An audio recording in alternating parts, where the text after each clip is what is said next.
Salam, kita berdoa saudaraku pencinta siraman kalbu sore di channel ini. Kita berdoa. Terima kasih dengan cinta kasih Tuhan yang membimbing kami. Hari lepas hari hingga saat ini. Tuhan selalu menyediakan dasar dan bahan bangunan iman percaya kami. Dan hamba-hamba Tuhan, rasul-rasul utusanmu telah membangun cinta kasih, membangun firman Tuhan. Dan di atasnya kami akan membangun persekutuan yang terus-menerus menuju ke arah kesempurnaan. Tolong Engkau berkati sertai kami Tuhan, agar bangunan persekutuan kami atas cinta kasih yang dari Kristus nyata dan menarik, membawa kemuliaan nama-Mu. Dalam nama Yesus kami berdoa. Amin.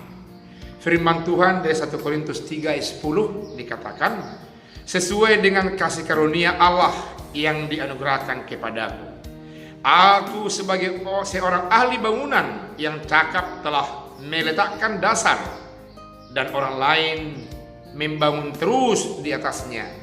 Tetapi tiap-tiap orang harus memperhatikan bagaimana ia harus membangun di atasnya. Demikian firman Tuhan. Rasul Paulus membuat dirinya sama dengan seperti seorang tukang bangunan, sebagai seorang desain satu bangunan yang siap untuk membangun bangunan yang lebih indah, menarik dilihat oleh orang yang melihat bangunan itu sendiri. Dia mengatakan bahwasanya kasih karunia Allah yang berbagai macam banyaknya itu telah ada dalam diriku. Aku diberkati dengan kasih karunia Allah. Salah satunya adalah ahli bangunan. Dikatakan Paulus bahwa dia adalah seorang ahli bangunan yang cakap dan yang telah meletakkan dasar bangunan itu. Menurut pemahaman saya, ini hanya sebagai ilustrasi gambaran. Yang dia maksud adalah dia ahli bangunan, bangunan orang yang percaya, membangun iman orang yang mau datang kepada Yesus. Dia cakap dengan itu karena dia adalah ahli teologi. Dia sungguh-sungguh menjadi guru besar teologi, khusus teologi Yahudi dan teologi Kristen yang bersumber dari Kristus. Dia mencontohkan ahli bangunan itu adalah ahli bangunan, bangunan orang percaya, bangunan yang dalam Kristus, yang dia motivasi kepada orang banyak supaya orang yang lain di luar dirinya mampu membangun bangunan yang indah, mengembangkan bangunan yang dia telah letakkan dasarnya.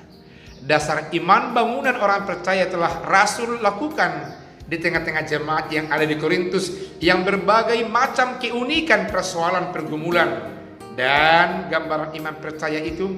Dan dia mau agar ada orang lain meneruskan bangunan itu agar tetap indah dan menarik, dan kelihatan Allah Bapa di sorga sungguh-sungguh memberkatinya.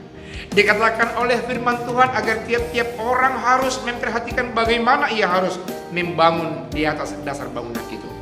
Jangan sembarangan membangun. Jangan membangun oleh karena keinginan daging. Jangan membangun oleh karena kekuatan jumlah dari orang yang mencintai pribadi saudara. Semuanya harus saudara arahkan, melihat, dan mau menjadikan kemuliaan Allah Bapa di sorga dalam nama Yesus. Membangun di atas dasar bangunan yang dibangun oleh Rasul Paulus, meskinya untuk kemuliaan nama Tuhan. Mengembangkan bangunan di mana saja pun, jangan mau mencari nama, tapi mau memuliakan nama Allah Bapa di sorga. Itu yang disebutnya supaya menjaga, mempertimbangkan dasar-dasar daripada pembangunan itu, supaya berhati-hati, supaya sungguh-sungguh memperhatikan bagaimana seharusnya membangun, meneruskan bangunan yang indah itu. Saudara dan saya memiliki karunia yang berbeda. Mari hati-hati, kritisi, dan pergilah ikut membangun di atas dasar bangunan yang sudah diletakkan oleh Rasul Paulus. Dan pikirkan dengan baik-baik, bangunan apa yang bisa saudara teruskan. Bangunan pembukuan keuangan, bangunan pembangunan fisik gereja, bangunan pembangunan kebersamaan kategorial, mau memperkokoh iman percaya. Bangunan-bangunan kelompok paduan suara, bangunan dari bangunan kelompok pemusik di tengah-tengah bait Allah, semuanya harus meski berhati-hati membangun di atas dasar bangunan yang sudah diletakkan oleh orang sebelumnya demi kemuliaan Allah Bapa di sorga. Jangan pernah mencari demi untuk kemuliaan namamu, kelompokmu, margamu, dan yang lain. Tuhan Yesus memberkati. Kita berdoa. Terima kasih firman Tuhan yang mengkritisi kami agar kami mau tetap meneruskan bangunan yang sudah ada, bangunan persekutuan demi untuk kemuliaan nama Tuhan. Agar kami aktif mengkontribusikan talenta yang ada bagi kami, mengasah mengembangkan persekutuan di tengah-tengah bait Allah demi untuk kemuliaan namamu. Terjadilah pengembangan iman, terjadilah menjadi orang yang diutamakan dalam rangka pembangunan itu demi untuk kemuliaan nama Tuhan. Terima kasih atas firman-Mu. Dalam nama Yesus kami berdoa.